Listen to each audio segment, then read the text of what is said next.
हे सुद्धा काय करतात पुढे जाऊन आमची काही या लोकांचे अकाउंट मेन म्हणजे ऑनलाईन जे आहे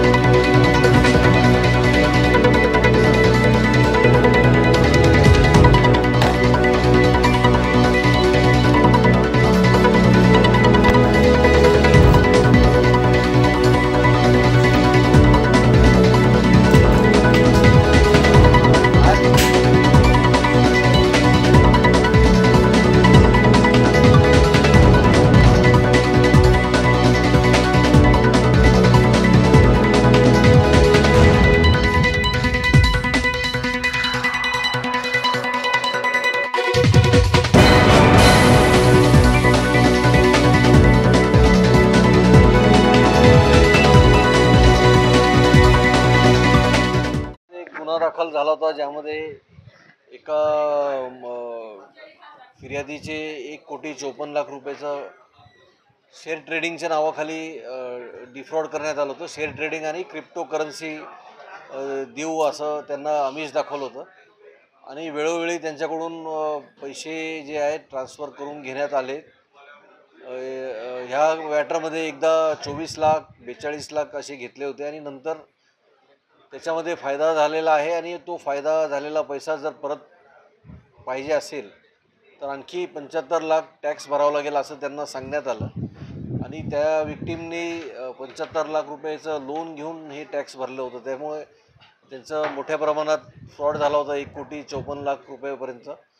तर ह्या गुन्ह्याच्या तपासामध्ये ज्यावेळेस आरोपी निष्पन्न झाले होते तर स्थानिक काही आरोपी याच्यात निष्पन्न झालेले आहेत ज्यांचा बँक अकाउंटचा ह्या गुन्ह्यामध्ये मुख्य आरोपींनी वापर केलेला आहे। या आता जो आरोपी अटक झालेले आहेत 6 आरोपी एकूण अटक झाले, त्याच्यात एक महिला आरोपीसुद्धा आहे।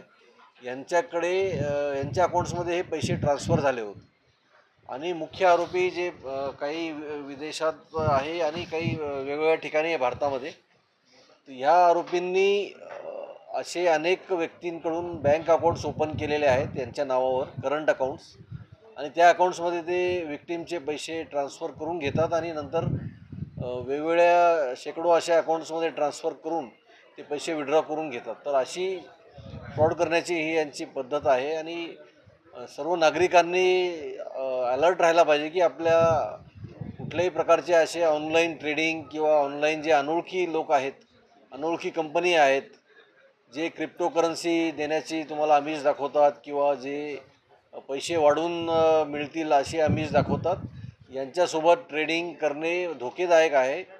अनऑथेंटिक किंवा अनऑथोराइज्ड वेबसाईट्सवर जाऊन तुम्ही जर पैशाची ट्रेडिंग करत असाल तर तुमचे पैसे हे फ्रॉड होऊ शकतात आणि तुमचे नुकसान होऊ शकते। त्यामुळे सर्व नागरिकांना सावध करण्यात येत आहे आणि सर्वांना आवाहन करण्यात येते की कुठल्याही अनोळखी व्यक्तीसोबत अनोळखी वेबसाईटवर जाऊन कोणत्याही प्रकारचं ट्रेडिंग करणे हे धोकेदायक आहे। तर त्याला व्हेरिफिकेशन झाल्याशिवाय त्याच्यामध्ये ट्रेडिंग करू नये।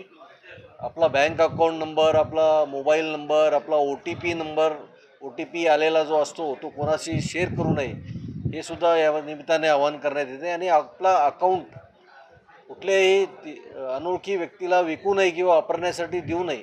आपला अकाउंट पासबुक किंवा आपले जे बँकेचे क्रेडिट कार्ड आणि डेबिट कार्ड असतात हे सुद्धा कोणाला देऊ नये, हे सुद्धा एक दंडनीय अपराध होऊ शकतो।